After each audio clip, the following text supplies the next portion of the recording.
Squeegee Link podcast, episode 11, with Sara and Rowan from Hunk Print.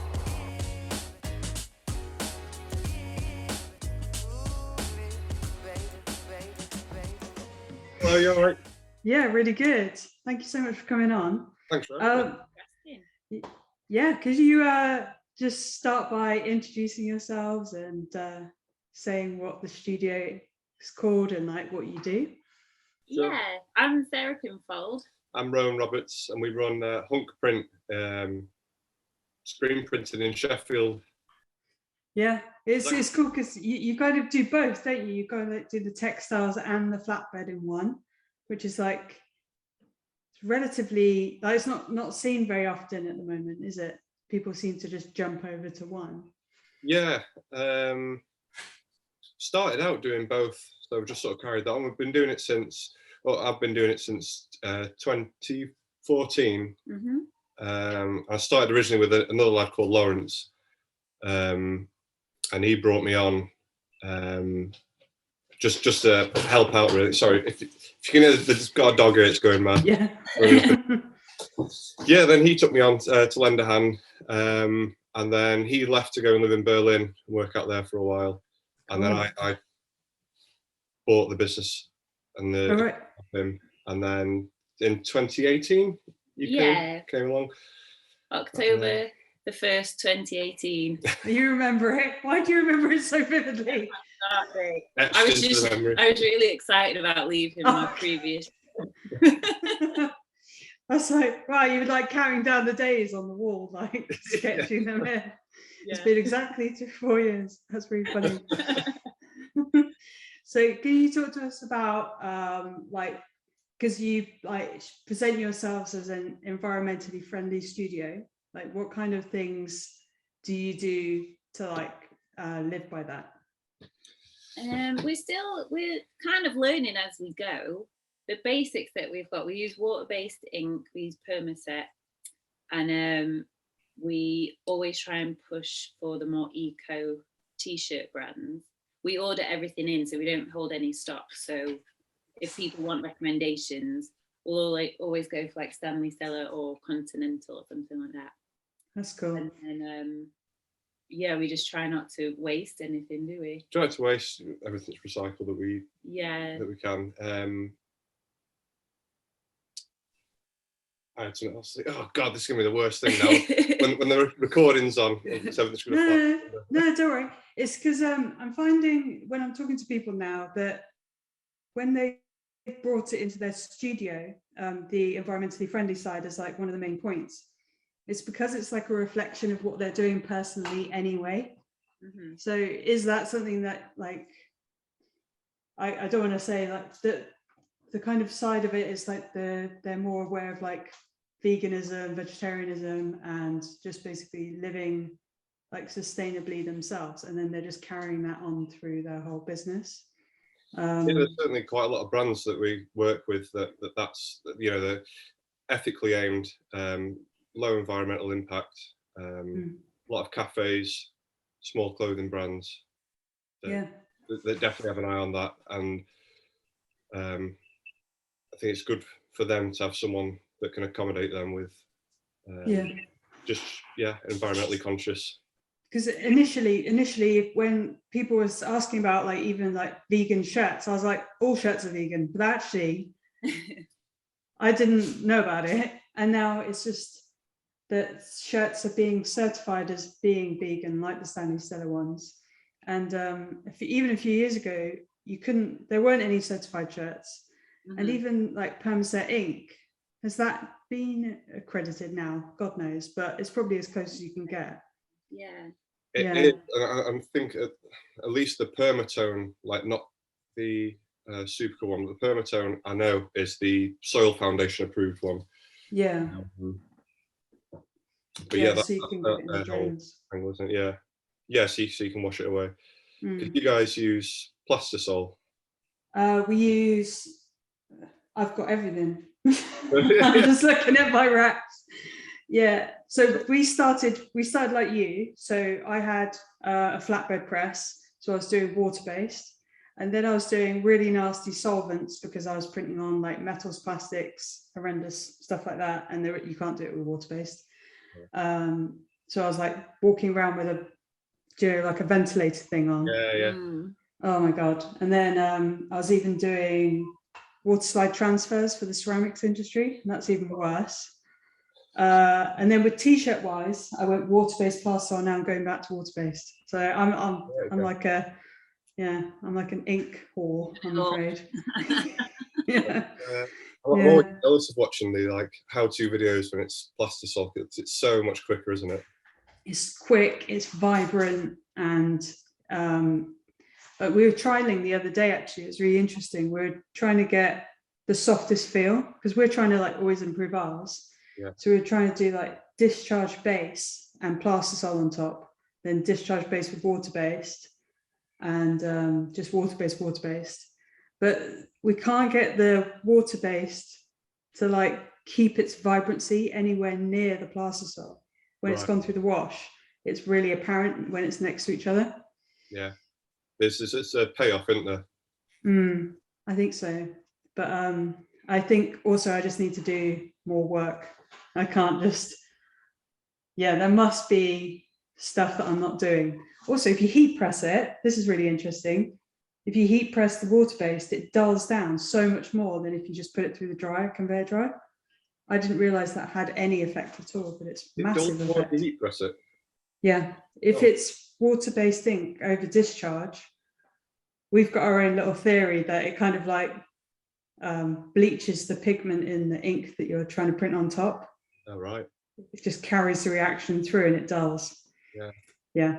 I'll rewind my geekiness, but it's just it's literally over there, like in lots of bits. So anyway, I digress. But you've stuck to water-based because it's what we know. Set my ways now. Not gonna change. So you do use the permaset on the paper stock as well, or do you switch over to your System 3? Or? Yeah, a mix of that. You can probably see all the System 3 behind us. System 3, the what's it called? Perma print, isn't it? That one. I used to use Speedball, but I found it too runny. Speedball is in one of my trolleys as an example of hobby ink, because it's not a thing that it's also very expensive. If you go like 150 mil of this, I've got like massive industrial pots for like 30 quid of base, so it's just a complete rip-off. Yeah, you can get pretty good results with System 3 and stuff like that. I was told Speedball's the ultimate one to have, and I just never really got along with it. I was even like trying to don't know, just making it work for ages, and I was like, I hate this. No, exactly. Yeah, if you get told that and then you can't get the results, then you think it's you. Yeah. But it's like, it's not, it's definitely the ink. Yeah. Sorry, Speedball. That's but, really What are the brands do you hate? What are the brands do I hate? No, we're not. No, we're not doing the witch hunt. I've already there's an episode coming out, and I'm gonna have to mind myself.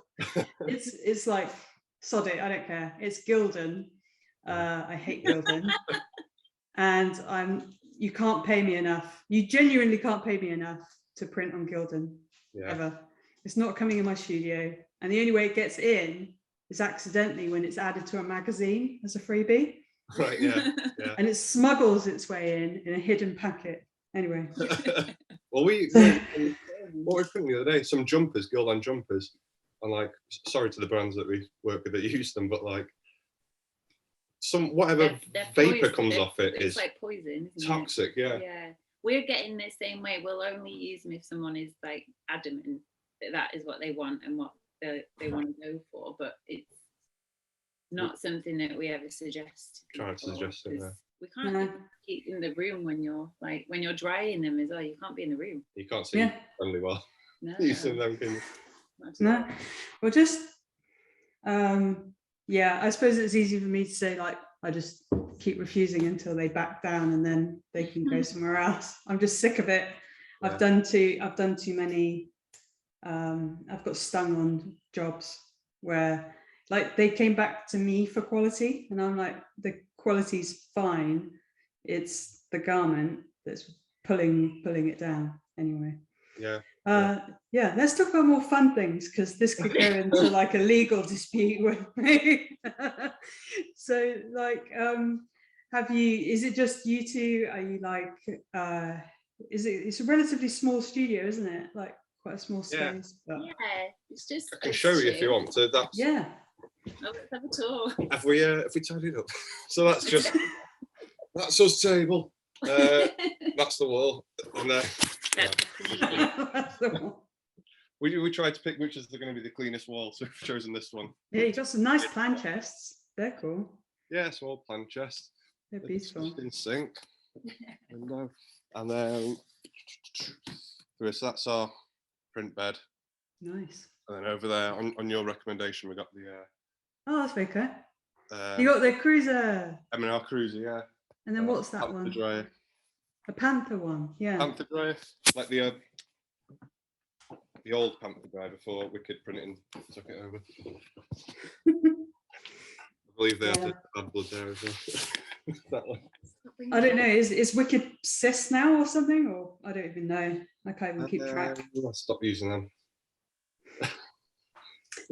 Let's skirt over again. Let's fast forward.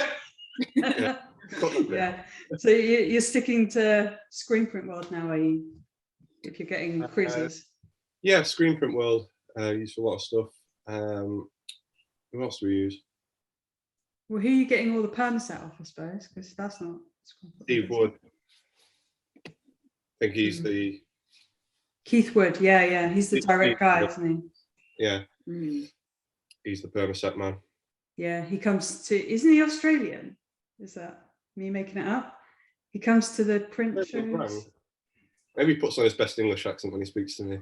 Maybe it's just like the English rep, and I bundled them all into Australians. Yeah. So like, what's your kind of like ideal job there? Do you like the t-shirts, or do you really love the artworking? Because I've seen that you've worked with like breweries, and those awesome neon prints are just really good, aren't they? My ideal job is like a single colour black print on a grey mall t-shirt. I bet everyone says that, really. 500, yeah, just enough, isn't it? Like you get the money in, it's a piece of cake. Yeah. I really enjoy doing colour fades. Yeah. I just like, then every single one is different, and it's much more of an interesting job, because you feel like, it's fun, isn't it's it? exciting to see what comes out. Yeah. Have you done like tie-dyes and printing? No, we've got like pre-tie-dyed ones. We never tie-dyed them ourselves, but yeah, we printed on some tie-dye stuff. And we had a nasty job that someone had bleached a load of stuff, and then when we went through the dryer, it was like a nice bleach vapor. It's filled with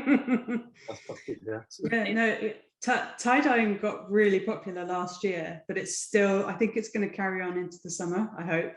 Yeah, I've got loads of shirts that I need to sell. But yeah, we got into tie-dyeing because I accidentally bought about 250 yellow shirts instead of the ones that I was supposed to.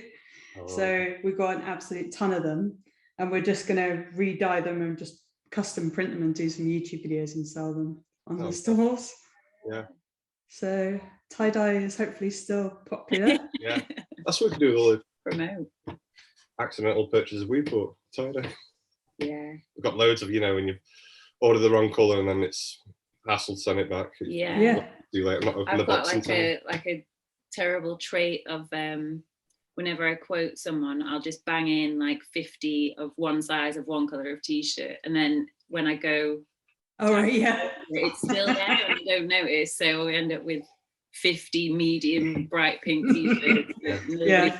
We'll use them for something. No, that's why we do flash sales. We'll like go through the studio every like maybe twice a year, gather up all the stuff that we've accidentally ordered. fill it. Yeah. I really like your hunk print with the teeth, with the writing in the teeth. It says hunk is instead of teeth in the mouth. All right, which one? I can't remember that I one. can't remember. It's on your website. You've only got 3 things on the website. It's one of them. Go on the website. Yeah. Oh, that's Yeah. terrible. Yeah, we've done Nice. a few bits. The latest one's the takeaway bag, tote bag t-shirts. Yeah. So that's our work t-shirt. And a friend of ours, Neil Bunn. Do you know the one? I mean, it's like the. Hold on. Yeah, you're holding up a bag. Yeah, that one. Yeah, yeah. I go through enough And then takeaways. Oh, there you go. You see that? Yeah. So it's like 2 people ordering a takeaway. Yeah, it's really good. Yes, we did some tote bags for them. Oh, that's awesome. Thank you. Yeah. I think it's important to have a shop shirt sometimes. Just it's like a collectible for other studios and people who are like your fans. But a lot of people think they're not cool enough to have a shop shirt, but I think everyone is. I think everyone should have them. Yeah. Give them away, don't we? Yeah. It's good Yeah, Christmas. exactly. Yeah. Yeah, Friends include them in the boxes and stuff like that. Yeah. Yeah. So do you do any like live printing or events or anything like that? Not really. You used to, didn't you? I used to do classes. I don't know if you ever heard of Sheffield Print Club. Not specifically, but They used to operate lowers, and it was like run classes, and then it was open access throughout the week. You'd come and rent the print beds. We used to have 2 print beds downstairs, Cool. and then they stopped 2018 as well, was it? I think I so, can't remember. yeah. But they're setting up again as Carousel Print Studio across town. Cool. Okay. So I think that'll be a Nice. similar thing, like open access printing.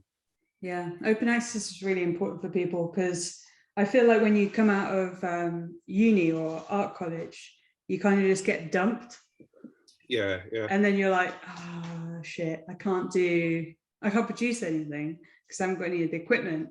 And then it's a real slow burner. And the only people who are incredibly well motivated are the ones who are actually going to be producing any work because they have to basically self-fund it, don't they? Or try and find open access studios. Yeah, you skimp when you come out of uni, aren't you? And then I feel bad. I used to, like, a few people used to print then and there, and then it's just too busy, and it's like I can't work it into what we do anymore.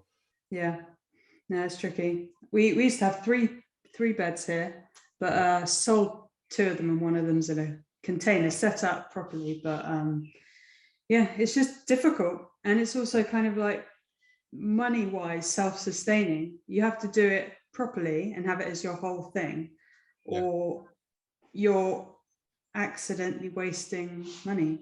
It's tricky. And it all ticks away, doesn't it? It's like if someone's used an absolute shed load of ink, how do you calculate it? You can't. And people aren't always as careful as you want them to be. Pinging things. Yeah, I know. Ripping a big 90t screen or something, you're like, I'm never gonna. That's just going in the graveyard. Can't afford to get one giant screen replaced, can you? No, you want to shout at them, but you can't. Did you see I interviewed Jo yesterday? It came out today, her episode. No, not sure. No. She runs a co-op in Norwich, and she said she took someone and then she had to go outside and just like breathe for like a whole minute and like just contain herself and then walk back in. It was like, I think I know what that's like. Yeah.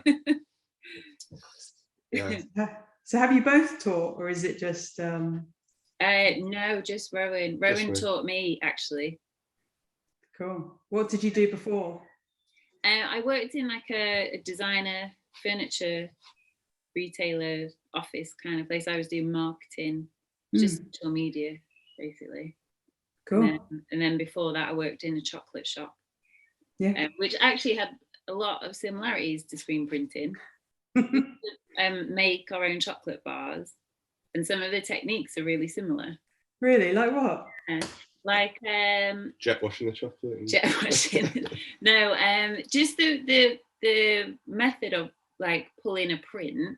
When you put the chocolate in a mold, you also have to like pull the excess away. Oh, right, okay. I'll keep the smoothness of it, you know. All right, that's nice. Times and that a bit. Yeah, drying times, all that kind of stuff. Yeah, that's cool. There's a really funny similarity, which I don't know if you've come across, with screen printing and it's basically people who smoke weed. Right, okay. Because they use the same screens. We use the same screens as they do to dry the weed. They dry them on the uncoated screens and like just stack them up. Oh, right. And yeah, there's lots of crossovers. Because I had this guy and he was like, came to the studio and he was like, yeah, I need a screen. And I was like, yeah, sure. What's your image? What are you printing on? Something like that, normal questions. And he was like, no, just, just the mesh. And I was like, okay, just the blank screen. Do you know how to expose your image and stuff? And he was like, yeah. And eventually I got it out of him that he just wants loads of blank screens for drying his weed in his house. I accidentally might have supplied the drug trade. Is that an expensive way? I would imagine. Can't be a cheaper method. The weed screen mesh would be a cheaper thing than print quality. Yeah, I should have asked you. I'd be like, so what's the most economical way to do this mass production? It might have just been like a little home setup or something, hopefully. Finest mesh. Yeah, when it comes legal in the UK, everyone's going to be like, there'll be a mesh shortage. Yeah. I know. So there's something like that I want to talk to you about on your website, because I didn't have much to go off, because you're not around very much. Like, you're not on Facebook and stuff, are you? Rubbish at social media. we don't have a Facebook or a Twitter. We've got Instagram and we've got a website. Looking when we last posted, we're like, oh god, we've not done it for months. Like, yeah, we do it for months. Yeah. It is beautiful though when you do post. Thank you. Thank you. Yeah. I think it's like having the really nice old building and the textures and stuff in the backgrounds really adds to it, doesn't it? We've got a really good floor, which is always a nice background. Yeah. Lots of paint marks and stuff on it. Yeah. Building is about to fall down, but we're making it work. Yeah. So have you found that you just don't need that type of exposure for the jobs that you're getting given because they're so local and word of mouth and niche? Yeah. I think so, yeah. I reckon 90% of the people we print for are in Sheffield or thereabouts. A lot of it is, we get a lot of new customers by word of mouth as well, which is really nice. So touch wood, we've not had to rely too heavily on social media. Yeah. I will have jinxed it now. Yeah. Good job. No. Yeah, it's tricky because sometimes people have to like some sectors like dry up or out of nowhere, and then you're like maybe art. For example, like art prints, it is on like the side of like it's not a necessity to get an art print done really. So it's not like the first thing people are going to be spending their money on, just in case if the economy gets like more and more restricted. You don't want that side of the business to like suffer at all. So then at least you got like the garment side to like back you up in different industries as well. It's just tricky. Yeah. It's like you will spread your bets a little bit, but yeah. Noticed a bit of that over the last couple of years. Like we thought like, oh, this is it now, what we're gonna do. And then a whole different bunch of customers came in. So obviously people weren't getting band merch as much as they were, or they might have been for you, don't know, whether they weren't for us. Yeah. But then it was all cafes and restaurants were doing merch. So which they didn't do that a few years ago, did they? They'd have like workwear. That's different. This is like they're seeing themselves as like a little micro brand. Yeah. That's really interesting. And a lot of tattoo artists as well. Yeah, because they couldn't obviously draw on people, so Yeah. They put their designs on t-shirts and bags and things. It was really good. Yeah. I think lots of people are finding that as well. One of my buddies, like print, he's actually an embroiderer. He just does embroidery just for the schoolwear people, and he just got absolutely annihilated because he'd gone and bought in the first wave of the like lockdowns and COVIDs and stuff, when we thought it was going on for 6 months. He went and got loads of new machines because he got like some loans, like on lower interest and stuff. And then no one bought schoolwear for like well over a year because the kids weren't going into school. So it's just like, Oh no. Yeah. sitting on loads of finance and loans and bullshit. So yeah, hopefully. It's all right now. Not really. Oh, So hopefully he just manages, because he's a really good businessman. Apart from that decision, but it's a curveball, isn't it? It's just proven that you never know what's going to happen. Yeah. I notice a lot of people. I do have a lot of people that say, "Oh, I'm starting screen printing now." And they start buy all the gear, and then I don't know if it's like too difficult, or can't get their heads around it, or they expect the customer base to be there immediately, but a few months later they're trying to flog us their gear. Yeah, it's not. I don't think it's that easy to get Are going. they're starting to print initially with the intention of printing for others? That's quite unusual. Normally they're like, oh, I'm going to start and I'm going to print my own brand. That's what I see a lot. Yeah. All right. Yeah, starting for other people is a different take on it. I see a few. I'd always start as small as you can to begin with. It's a big layer to get all the gear.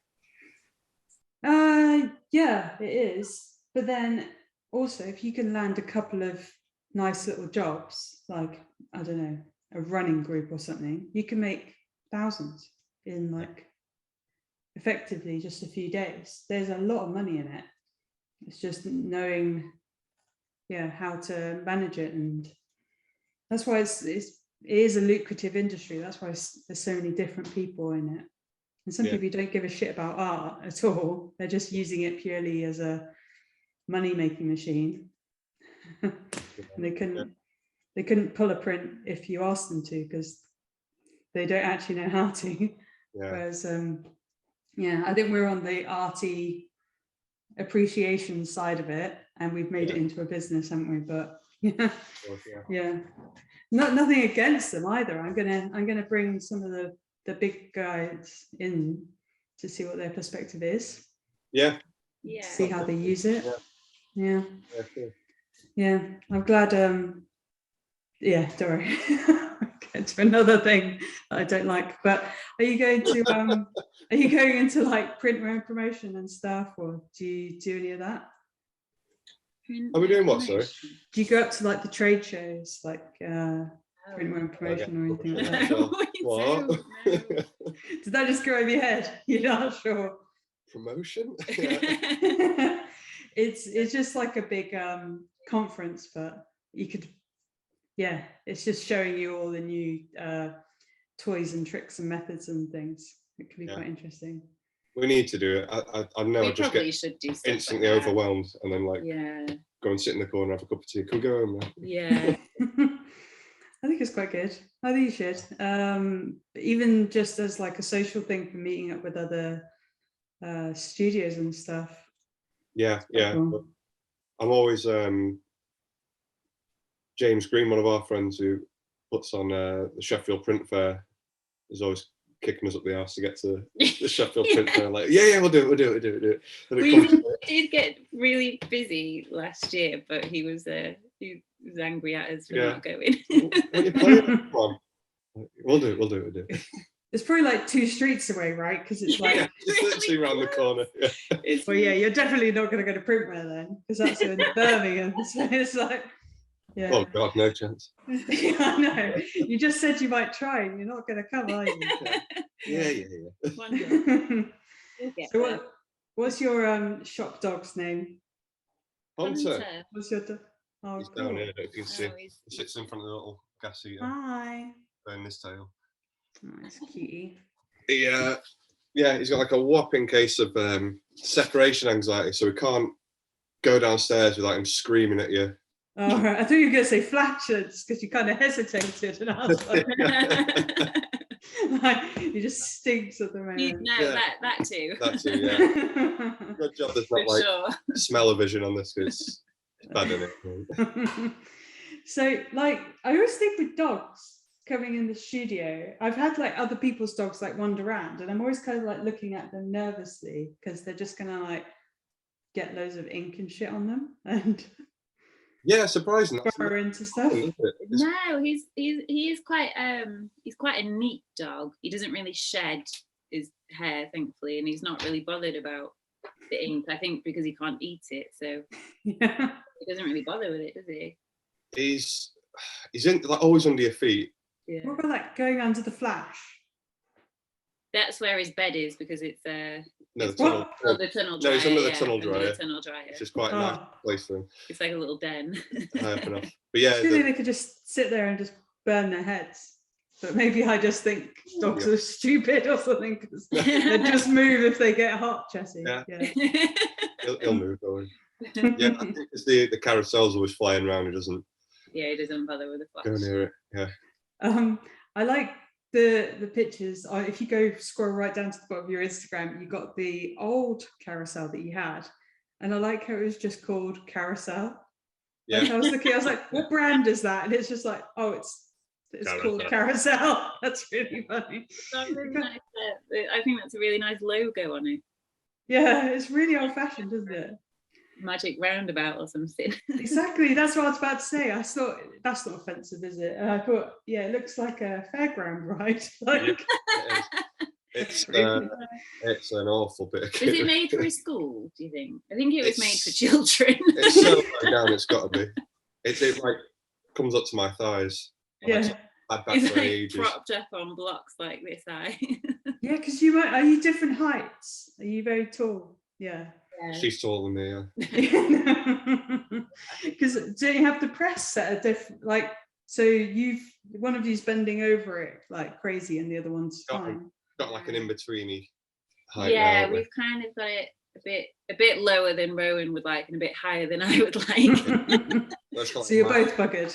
Yeah. But then, to be fair, if we're both working at the same time, I do go on the old magic roundabout, and that's my height. So It does have an unofficial name, which is Helga. Olga. Yeah.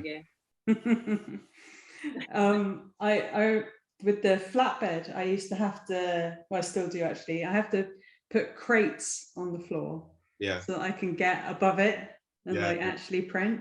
And then like when I'm teaching people, they've got to like come up on the crates with me, and then it's like they're completely bent over, like because I just can't reach the other side or put any force on. So yeah, tough shit. This is like all modified for like extra short people. Like when they're putting the press up for you, they're like asking you how high you are, how tall you are, and they're like, oh, it can't be any lower than that.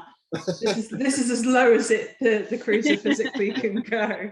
And I was like, a little bit. It's right at the bottom of its stubs.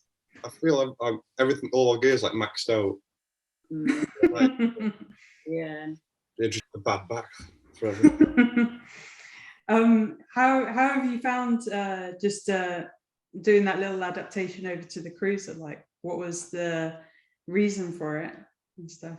Because I hated the old magic roundabout, because it was like it's missing. It's just if you used it, you didn't understand instantly how annoying it is. It's very much like a craft. Yeah, it's something like you kit, really have to know it inside and out to like understand it's like what everything that's wrong with it, so you can counteract. It's missing those bits, and I think it's from the 70s, and it's just like bit by bit falling off, and it's been like bodged together with all sorts, and it was like it's unprofessional, really. It's like was it affecting prints and like registering like take ages and that type of thing? Or? Yeah, it's impossible to register stuff on it, so it was really used for like one or two colours. And then when we got the what do you call it? Kruzer. It was like, I mean, that's not even the most high-tech ones you can get, is it? I know, yeah. You could get like chameleons and ones with 8 and 12 arms and all sorts, but that was like a whole new league, and it was It was such Brilliant a great day scenes. when that came. Yeah. We Trying to have- get it into that old building though. Was it a Yeah. faff getting in there? I don't know if you've seen the pictures of how we have to get stuff in to the building, but there's like because we've got a tiny spiral staircase and you can't get anything up that, so you have to get through this old cargo Like a door. barn door. All right. So we're upstairs here, and then we have to go and rent a block and tackle chain to get stuff up here. And Got to rent a block and tackle chain. Yeah. yeah, That's proper old school, isn't it? yeah, Is it? We got like a lot of American people listen to this podcast, but buildings were just not made like that in America, really. But in like you're in an industrial area of Leeds, right? Sheffield. Sheffield. The other one. Sheffield. Sorry, Sheffield, and that's like full of all these warehouses and like factories, and Yeah, that's literally how they got stuff up there. It's like on a chain and on a pulley, right?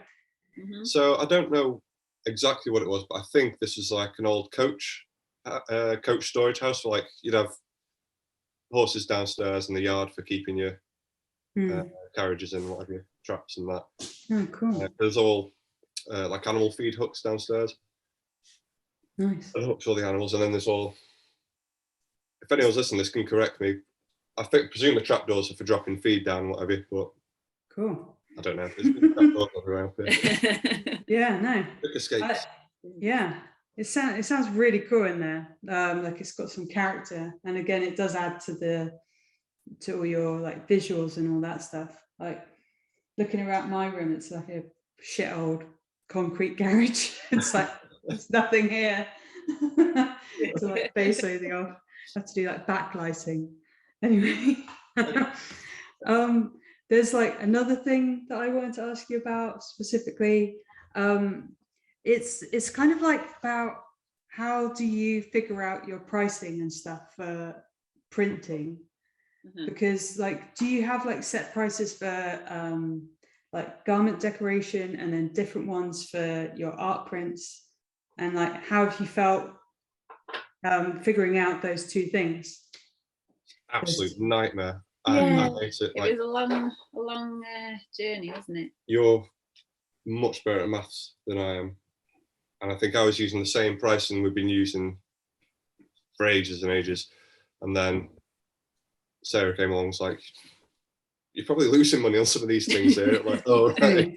You know, when you're using like metallic inks and that, or something that's more expensive, it's like, what price are you doing for that? It's like, same price. Then, Yeah, it's to be honest, with the garment prices, I just had a look at everyone else's, and I just kind of did a few, like, worked out for us what would be a good price for us, and if it fell within the region of everyone else's prices, I thought that, you know, we're not too low. Like what kind of I'll tell you mine if you tell me yours, but like screen setups and things, because I saw that you have on yours you had like the first screen is included with the price and then additional screens on top and stuff. Mhm. And I was thinking I can't work this out, but like how would you, for like 25 shirts or something, do you include the first screen in there still? Yeah, okay. So if you're having 20 shirts, they, for one single colour print on each, it's $3.95 per shirt, per print, sorry, and then a t-shirt on top. Okay, cool. does that make sense? Because it's good to know a few. If that's that confusing, maybe we should change Is it. it confusing? No, I just didn't know whether that was your flatbed printing prices or your garment decoration prices. And I didn't know whether you separate them or if they were combined or.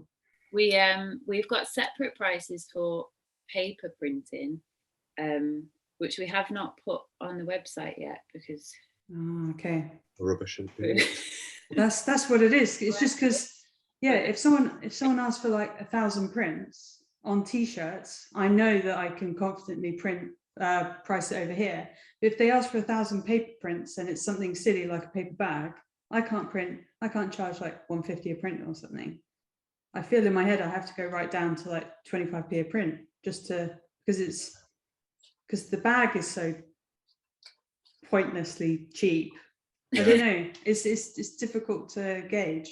But then if it's like a high-end item, I might be charging £10 a print. Yeah. I don't know. Yeah, you have to. They all change, don't they?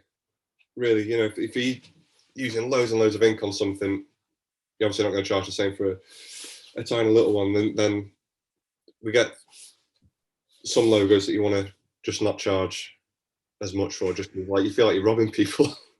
I know, but then again, I can't be dealing with charging different things for small amounts and the big amount, because sometimes people want quotes. Like I've got one on today. I'm printing for Method, the cleaning company. Right. And sometimes they want full back. And then today he just confirmed the artwork and it's like a tiny one like that, left chest. But I've already been paid. So I had to be paid whether he gets a full back or a tiny little thing. Thank God it was the tiny little thing that doesn't need a flash. It's brilliant. It's literally a treat's job. That's what you want. Yeah. Yeah, that's like loads of left chests in dark ink on light garments. Yeah. I was literally like, oh, we've lucked out here. But yeah, I can't do all the different variables of how much ink's going down. It's too tricky. Yeah, I think we've got our like limits. We do like a small print is 10 by 10 centimeters. Like a regular print is anything within A3, and a large is anything above that. Oh, okay. And then whatever it falls into, that's the price. Even if it's like 12 centimeters, it's only a little bit larger than our smallest price, but it's within A3. So yeah, okay, I understand. It's It's tricky though, isn't it? Yeah. Yeah, it is tricky. Some kind of business advisor coming in, laugh at our pricing and show us how to do it. We're talking to like an automatic printer the other day, and he hasn't raised his prices in 5 years, but that's ludicrous because everything around him has gone up like massively. Like even his energy, his staffing costs, his insurance, his premises has got enormous, and it's just, you can't keep it just so that you don't like slightly upset your customers, because also they don't give a shit. Yeah. And the cost per item for the customer is not that much more. I know. Yeah. You know? Yeah. Minimal, isn't it? I think it's really hard when you're running your own business, because there's so many things to think about, and redoing your pricing is a horrible job. So you probably just put that to the back of your mind, don't you? Yeah, it's when you're coming from like the craft end of it, like it seems like you guys are as well.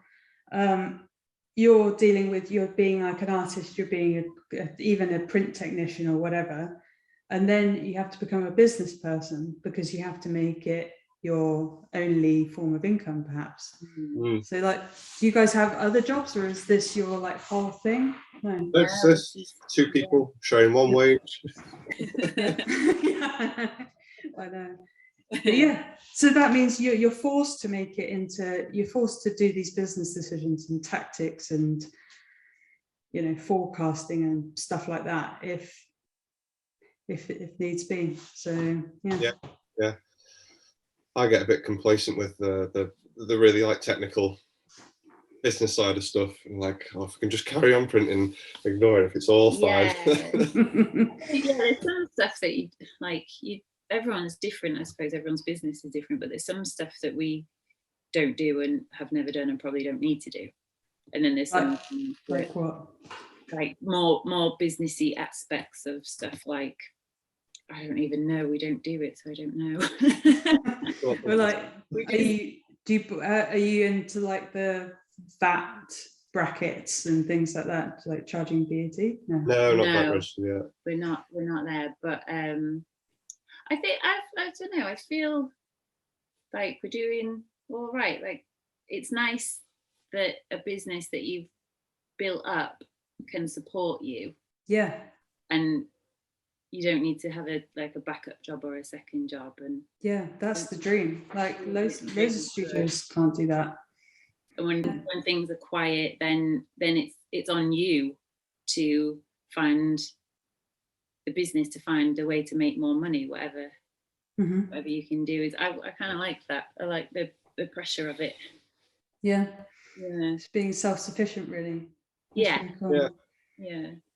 And all that stuff doesn't get built in, like security and stuff doesn't get built in by being a bigger studio. If anything, if you haven't scaled a profitable business, you're just a big business it doesn't matter how much you're turning over, it matters how profitable you are. So you can be like on the smaller end of it and still be doing better for yourselves and supporting yourselves, without as much stress as what they have with all their, like, you know, people and just even all the staff stuff. Like, I only had one member of staff, and I found that like so many forms and things that I had to figure out for them. I didn't know if it was worth it, really. Like a whole other job in itself, isn't it? Just like payroll. Yeah. Yeah, it's not fun. So yeah. Yeah, so it's not just you there now, is it? It's me and Emily. Yeah. So yeah, we've been. I ran it for like maybe the first, I want to say like 5 years on my own, while she was doing, like, she had her own shop and stuff like that. Yeah. And then it just came that I needed her help so much that I kind of stole her. Yeah. And and then she was like, right, you're gonna have to actually like make this a proper, you're gonna have to make room for me in here, like a role. Thank God though, because her strengths are definitely like all that kind of management and keeping us focused side of it. So you take care of all the admin and all the business side of it. I feel like a useless lump that just prints things in the corner. But it's good to like share the skills, because you've obviously come from like a retail background in other things, and you must have gleaned some of that information off to bring into this business. So have you got any like plans for the next few years, or that you want to start or get into? Next few years, plans. Just keep surviving. Keep surviving. Well, we just bought a house, and we are getting married next month. Oh, nice. That's massive. Yeah. Congratulations. That's been on our minds for like, those two things have just been on our minds constantly. And so when that's all over, maybe we can think about work a bit more. I think in the future, like, I don't know how long we can be here for, because we're banging into everything all the time. It is kind of cramped. Yeah, a bigger premises would be nice. Very leaky. It's freezing in the winter. It's roasting in the summer. Like, you can't breathe in the summer. And then I'd love to get into like wallpaper printing. Oh right, yeah. So you need a long table. Yeah, I'd love like a really long table. All this, I believe you can use the same table you use for like long fabric printing. Yeah. Both those things I'd love to have a try at. Yeah. One of my long-term customers is called Rapture and Write, and they do wallpaper and fabrics, and they're a really good person to look at. And they have some photos and videos of them walking around the studio. They do that with the kind of peg system on the table. Yeah. They do all the alternate patterns and they hand pull it. It's really beautiful. Yeah. That would be really nice to get into. I could see you guys doing that. Yeah. Across the ways, I don't know if you know Sara Waterhouse. Yes. Where do I know Sara Waterhouse from? She's like this very beautiful fabric printing. Yeah, you're like, she's very beautiful, and then you're like, her fabric. I was like, she's right there. We'll still marry her. Yeah. I was when I first saw her, like, I made myself cough. Sorry. Are you all right? Really funny. Sorry. Yeah. Anyway, so you can see Sarah's like printing. Well, I saw her set up and I was like, wow, absolutely amazing. It was amazing, yeah. I can't get my head around you can make those like doing the pegs. That can be an accurate registration because it looks like it'd be a bit hard, but yeah, it's No. It's it's a whole. It's not actually as hard as it looks. It's just like about, because the peg is always going to be the same distance. It's already connected to the actual table. Yeah. So your print distance, as long as the width is exposed on the screen the right amount, then you're just going to move into the next pegs. Yeah. So it's just like stamping, really. Yeah, it's that's all about keeping the flow of ink and having two people that are really in sync pulling the squeegee, so you don't get like one person stronger than the other or something. Yeah. So did you do your own wedding invites, like screen printed and stuff? We did. Go on, show. Very cute. Oh, look at them. It's like I set this up. That's awesome. That's really cool. Yeah, well, that's really sweet. Yeah, you have to, don't you? Yeah, we're gonna borderline gonna cheap out on it, weren't we? Like, oh, you have to do it. Yeah. Everyone will be disappointed in you. We had no time left, and we were like, we've still not done the invites. Oh, what are we gonna do? I was like, should we just send them away to get done? No, you won't. Well, no. They'll know.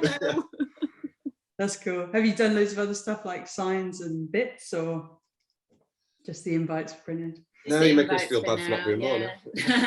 No, we've not got around to decorations and things like that yet, but it's next month. So that's a job.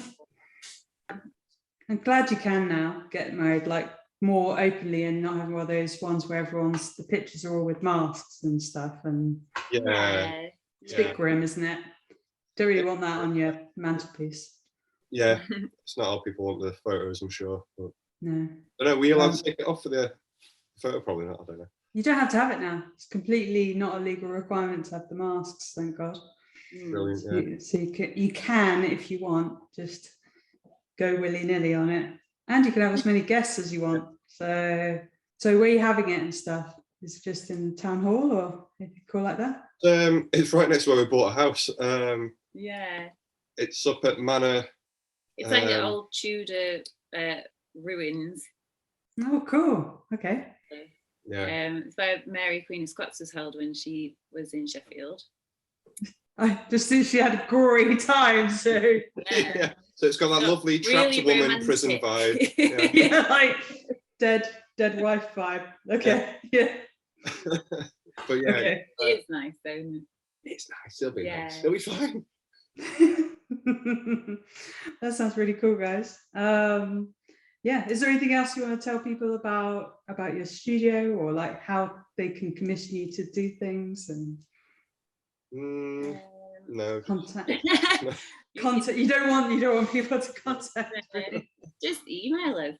Email us hunkprint@gmail.com and I will get back to you. In 3 to 5 working days. I do the emails every morning, so I like to leave the inbox empty. Oh right, you get to inbox 0 every morning. Wow.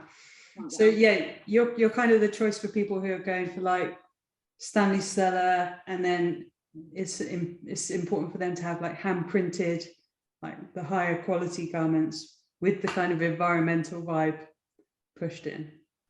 Better than I could have said it. Yeah. Yeah, not mass-produced Gildan knockoffs. Absolutely not. Okay, cool. Well, it's good to have like different people in different like sectors and scales, so we can all push work around. Yeah, that's cool. Yeah, I'm glad I found you and got to speak to you and see what you're all about. We really appreciate it. Yeah, thank you very much for having us on. No problem. I like your photo as well. It's very. I haven't done like 2 people in one shot before, but yeah. No, it was very dramatic. It was cool. Yeah. I'll send that to you, and you won't post it anywhere. So, yeah. Promise me you'll put it on your Instagram at least, even though you don't have Facebook. We will. Yeah. Okay. Awesome. Okay. I appreciate you coming on, guys. Thank you very much. Thank you. Cheers. Bye-bye. Bye now. Bye.